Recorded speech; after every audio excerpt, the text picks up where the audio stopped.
Assalamualaikum warahmatullahi wabarakatuh. Kembali lagi di video pembelajaran Pak Imron. Nah, kali ini kita akan masuk di pembelajaran 3, tema 2G, subtema 1, kebersamaan di rumah. Nah, tapi sebelum kita mulai belajar, kita akan berdoa dulu ya. Yuk, diangkat kedua tangannya.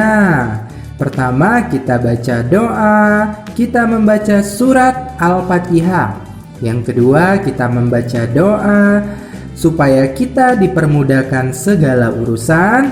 Dan yang ketiga, kita membaca doa sebelum belajar. Ayo kita berdoa. Berdoa dimulai. Berdoa selesai.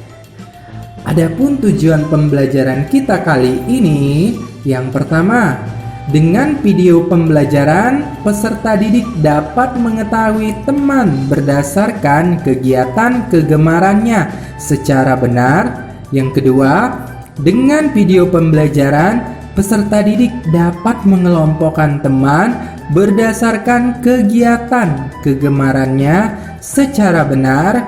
Yang ketiga, dengan video pembelajaran, peserta didik dapat memahami pecahan yang merupakan bagian dari keseluruhan gambar benda konkret secara benar.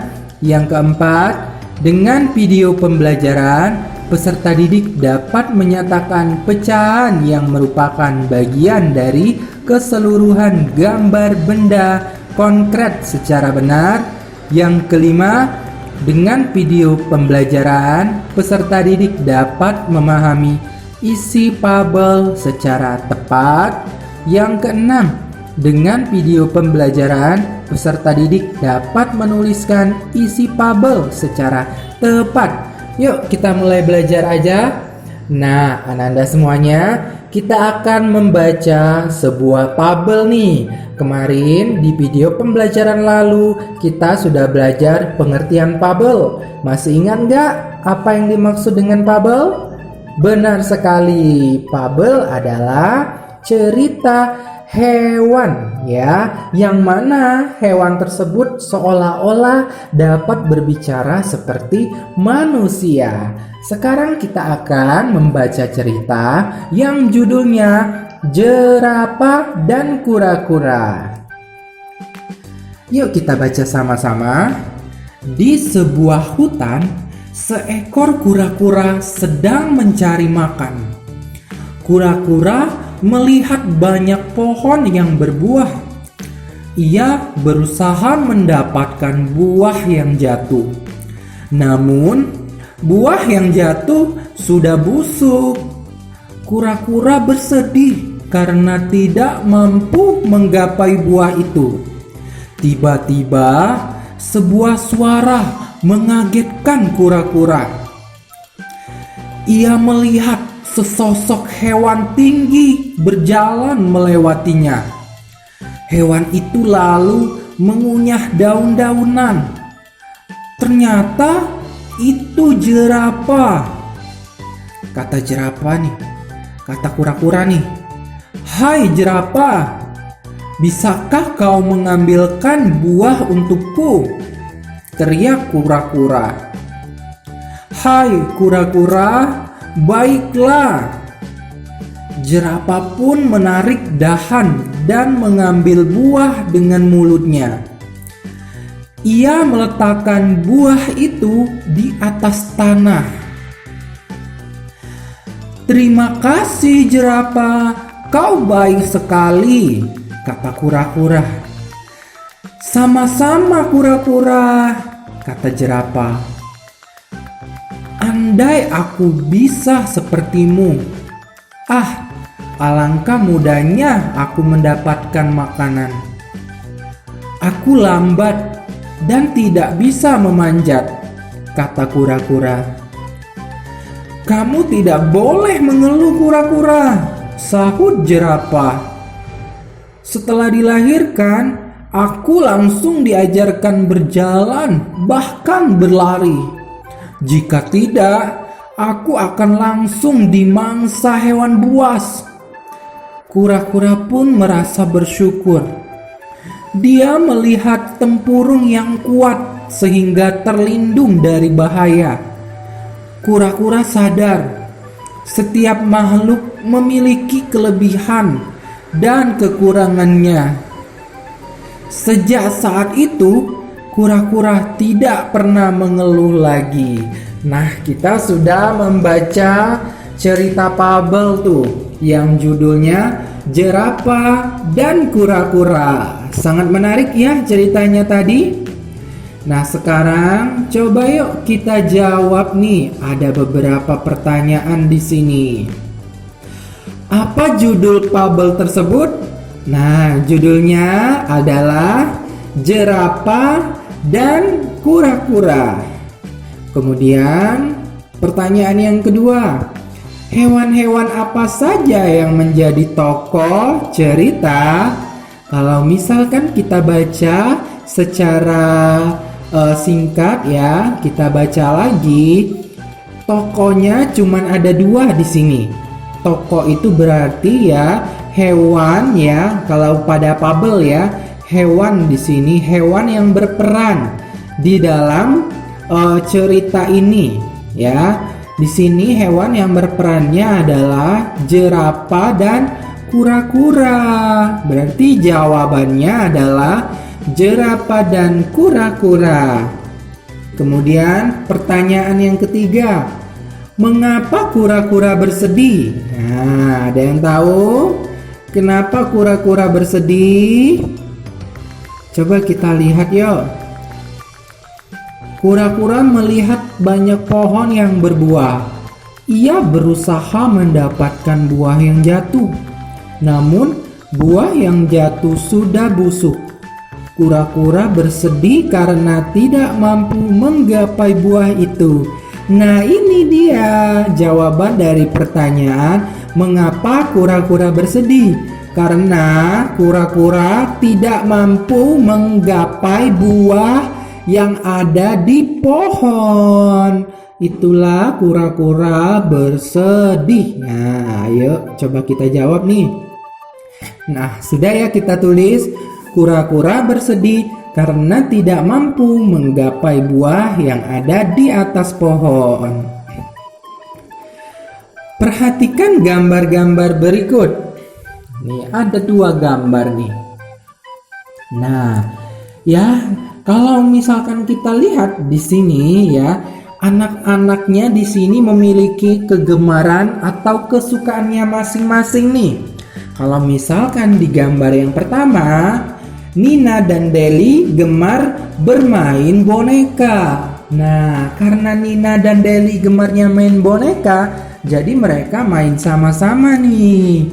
Kemudian, kalau di gambar berikutnya, Tony dan Johnny gemar berenang. Nah, karena mereka senang berenang, mereka akan pergi ke kolam renang, kemudian berenang bersama.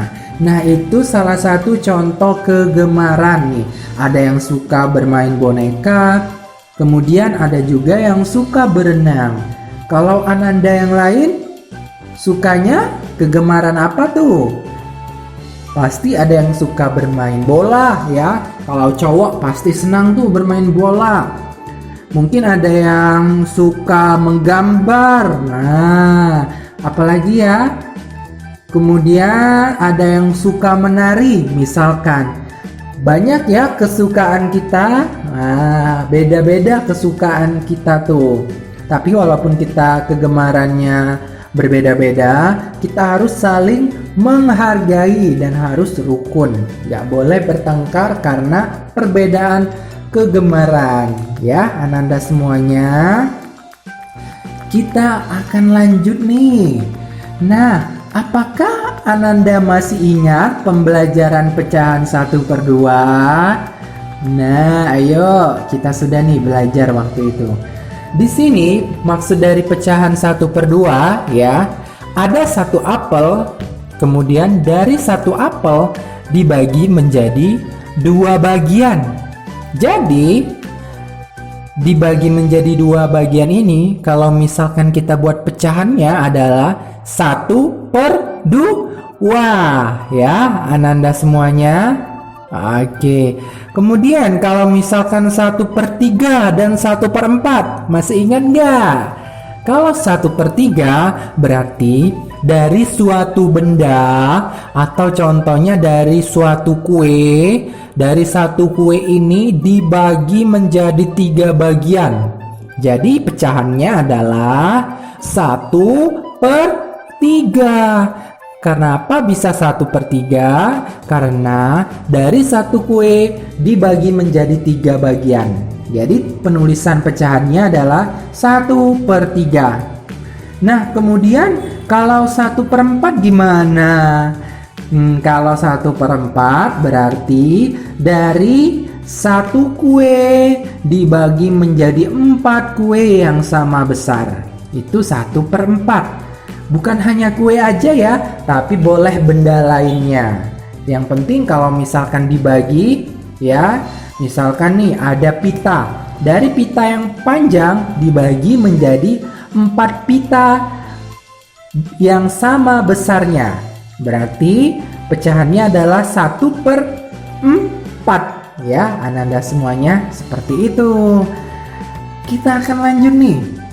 Kalau tadi kita belajarnya 1/4 ya, sekarang kita akan belajar lagi 1/4, tetapi di sini ada soal ceritanya tuh. Nah, kita harus bisa memahaminya ya. Perhatikan gambar berikut. Nah, di sini ada apa namanya? Roti tawar. Siapa yang suka makan roti tawar? Ayo ya. Ini ada roti tawar ya. Nah, roti tawar ini dalam satu bungkusannya terdapat 8 lembar roti tawar. Kemudian, ibu membagi roti tawar menjadi 4 kelompok sama banyak. Dari satu bungkus roti tawar ini mau kita bagi menjadi 4 kelompok yang sama banyak. Kalau misalkan mau dibagi 4, berarti satu kelompoknya mendapatkan berapa roti tawar ya? Ada yang tahu? Ayo, ada yang tahu nggak? Kalau mau dibagi 4 kelompok, berarti dari satu bungkus roti tawar ini ya dibagi 1/4 ya, menjadi 1/4 kelompok sama banyak. Jadi setiap kelompok ini mendapat 1/4 bagian roti tawar ya. 8 dibagi 4 berapa? 2. Jadi roti tawar ini yang ada di setiap kelompok jumlahnya 2 roti tawar ya, Ananda semuanya. Bagaimana? Kita ulangi lagi yo. Jadi di sini ada roti tawar. Roti tawarnya di dalam bungkusan. Ini terhitung 1 roti tawar ya. Nah, di sini kita mau nih membagi 4 kelompok sama banyak. Setiap kelompok roti dapat dinyatakan sebagai pecahan 1/4. Nah, jadi dibagi 1/4 ya, 1/4 setiap kelompoknya. Ada 4 kelompok. Setiap satu kelompok harus 1/4, 1/4, 1/4, 1/4. Jadi kalau dibagi 1/4 ya, kira-kira masing-masing kelompok dapat berapa roti tawar? Nah, bagaimana? Harus bisa perkalian berarti kalian. Ya, 8 roti tawar, kan dalam satu bungkus ada 8 lembar ya. Ini yang mau kita bagi setiap kelompoknya. 8 kita kalikan 1, hasilnya kan 8. Kemudian dibagi 4. 8 dibagi 4, 2. Jadi, roti tawar di dalam setiap kelompok yang dibagi seperempat setiap kelompoknya, masing-masing kelompok berapa roti tawarnya berjumlah 2 roti tawar ya. 2, 2, 2, 2. Coba hitung, 8 nggak jumlahnya? 1, 2, 3, 4, 5, 6, 7, 8. Ada 8 roti tawar ya, Ananda semuanya. Oke. Nah, sekarang kalian ada tugas nih. Ya, kalian kerjakan ada satu tugas. Soalnya adalah bacalah fabel jerapah dan kura-kura di halaman 22 di buku tematik kalian. Kemudian jawablah pertanyaan di bawah ini. Yang pertama, mengapa kura-kura bersedih? Yang B, siapa yang menolong kura-kura mengambilkan buah? Yang C, kura-kura memiliki tempurung yang kuat agar? Coba kalian jawab ya. Kemudian jawaban kalian nanti kalian kirimkan di Google Classroom. Pak Imron tunggu ya jawabannya. Nah, Ananda semuanya, kita sudah selesai pembelajarannya. Sebelum kita selesai, kita akan berdoa dulu. Kita akan membaca doa. Semuanya diangkat kedua tangannya. Oke, kita akan berdoa. Berdoa dimulai. Berdoa selesai. Wassalamualaikum warahmatullahi wabarakatuh.